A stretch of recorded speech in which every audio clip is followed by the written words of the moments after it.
Fala meu amigo, seja muito bem-vindo a mais um vídeo desse canal. E cara, nesse vídeo de hoje aqui, vou te apresentar 3 investimentos alternativos, que não é aquela mesmice de só ações ou só fundos imobiliários, mas 3 investimentos alternativos para você que está começando hoje na bolsa, está iniciando agora ou recentemente, e que pode te fazer ter ganhos muito melhores do que 90% dos gestores de fundos de investimento, e você só vai precisar de 5 minutos por mês, através do que eu vou te falar aqui durante esse vídeo. Então fica por aqui, já curta esse vídeo, compartilha com seus amigos, comenta aí também para ajudar no engajamento do YouTube, no algoritmo do YouTube, e assim você vai me ajudar a continuar fazendo aqui esses vídeos, beleza? Então, o primeiro investimento, e antes de mais nada, o que eu quero te falar aqui, é que todo investimento em renda variável, ele não quer dizer que existe certeza que você vai ganhar determinada porcentagem. Investimento em renda variável, o próprio nome já diz, renda variável. Então não existe uma quantia certa por mês, mas existe uma média histórica que você pode se basear em cima dessa média, beleza? Então, depois de você ter feito ali sua reserva de emergência, por exemplo, depois ali de você ter tudo estruturado financeiramente, não tem mais uma dívida, aí sim você pode começar a investir nesse primeiro investimento aqui que eu vou te falar, que é o BOVA11, né? O BOVA11, ele é um ETF que ele replica o nosso índice Bovespa. Mas antes de tudo, vamos um passo atrás, né? O que é um ETF?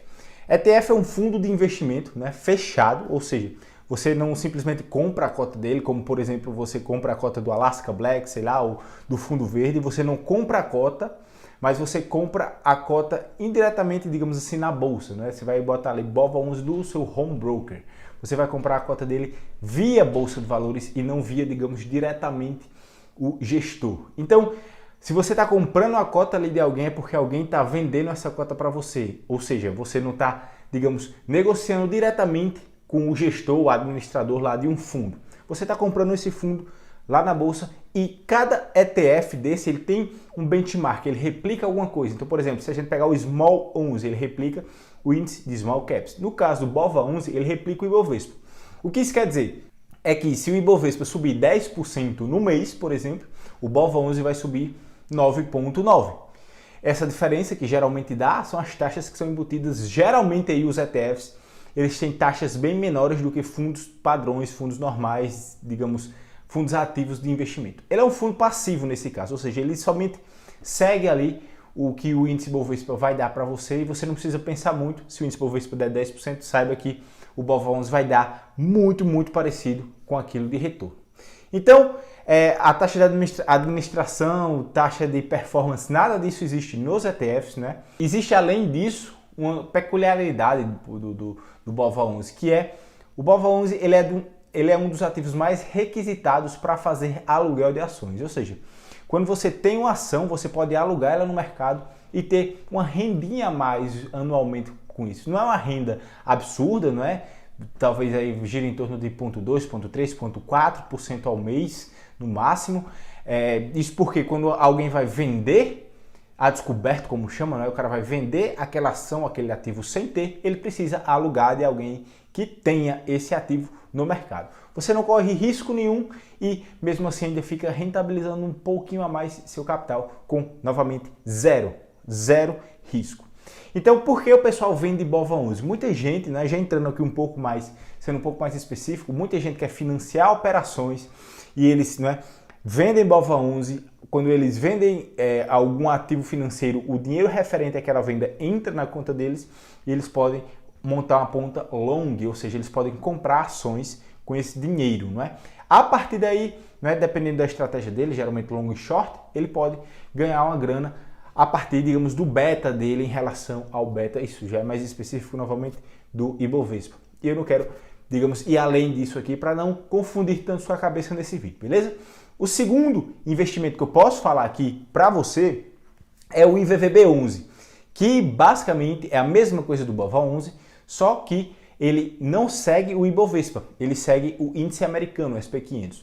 O IVVB11, qual é a grande sacada aqui dele? Ele investe em um ETF também americano que replica o SP500, o índice, digamos, o índice mais amplo dos Estados Unidos. Ou seja, você ao investir em VVB11, você vai estar investindo em Amazon, Apple, Facebook, Microsoft, Nvidia, Tesla, por exemplo, e assim por diante, beleza?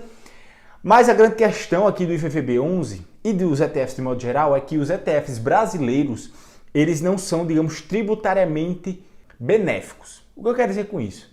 De modo geral, os ETFs você paga menos taxa para eles do que fundos ativos. Mas, né, se você for comparar em relação aos Estados Unidos, o IVVB11, por exemplo, você paga 10 vezes mais taxa de administração dentro desse ETF do que o IVVB11, do que o IVV, né, que é o ETF que o IVVB11 investe. Então o que é que acontece?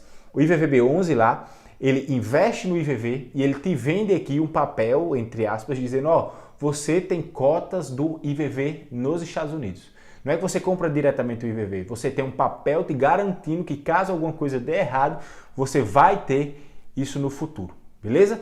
Então, para fazer essa operação, né, a BlackRock, que é a gestora, quem toma de conta do IVVB11 e do IVV também, te cobra 10 vezes mais taxa do que lá nos Estados Unidos. Lá nos Estados Unidos você paga 0,03% ao ano para ter acesso ao IVV. Aqui no Brasil você paga 0,3%, ou seja, 10 vezes mais taxa. Beleza? Por último aqui, o último investimento alternativo que eu quero te propor, te apresentar, é os fundos de fundos imobiliários, né? O fundo de fundo imobiliário geralmente é um ativo que eu não gosto, mas eu quero te apresentar. Eu particularmente não gosto. Por quê? Porque fundo imobiliário é uma classe de ativo que eu não gosto de correr risco. Porque fundo imobiliário não foi feito para você correr risco. Mas eu quero te apresentar, se isso faz sentido para você, bom, tudo bem, o problema já não é meu. Eu quero te apresentar, mas o problema novamente não é meu. Tudo que eu falo aqui tem um conteúdo educacional, não é para necessariamente influenciar a nada. O fundo de fundo, o que é? São fundos imobiliários que compram outro fundo imobiliário. Por exemplo, existe um fundo imobiliário que tem um prédio lá na Faria Lima. Existe outro fundo imobiliário que tem um galpão logístico em Minas Gerais. E o que isso quer dizer? É que esses fundos, eles têm de fato ativo. O fundo do fundo, ele compra uma cota desse fundo imobiliário e te vende isso. Então, ele de certa forma, ele pode diversificar mais entre os fundos imobiliários. Alguns exemplos aqui de fundo, tem o BCFF, por exemplo, BCIA11, por exemplo, CXRI, o FOFT11, todos esses são fundos de fundos, né? Então, esses fundos, eles vão comprar cotas de fundos imobiliários e vai te vender essa, digamos, essa cesta de cotas. E a partir daí, geralmente, os fundos de fundo, eles têm yields, né, maiores, ou seja, eles vão te pagar mais pelo risco a mais que você está correndo também, porque de fato você não tem um ativo ali. Você só tem um papel que diz que aquele fundo tem a cota de fato do fundo imobiliário. Consegue entender? Porque eu não gosto dessa classe de ativo, mesmo assim estou te apresentando. Eu não gosto porque fundo imobiliário, novamente, não foi feito para correr risco. Fundo imobiliário é para você deixar o seu dinheirinho lá e ver ele crescendo aos pouquinhos. É para isso que fundo imobiliário foi feito. Se você quer correr risco no mercado imobiliário, monta uma construtora que você tem ganhos muito mais explosivos, você está correndo mais risco também, e é possível, dependendo do seu relacionamento com o gerente de banco, você pode se alavancar dentro desse negócio, beleza? Mas não é o assunto aqui desse vídeo. Então, eu gosto de correr risco, se for para correr risco, em ações de fato, né? Em ações de fato. Então, esse é o vídeo aqui que eu queria te apresentar. São 3 ativos que eu vim te apresentar aqui: BOVA11, IVVB11 e fundos de fundos. Então, são 3 formas alternativas ou diferentes para você investir, para começar a investir e que foge do padrão normal, beleza? Por esse vídeo é isso, espero que você tenha gostado. Novamente, curta aqui esse vídeo, compartilhe com seus amigos, comenta aí para mim e valeu!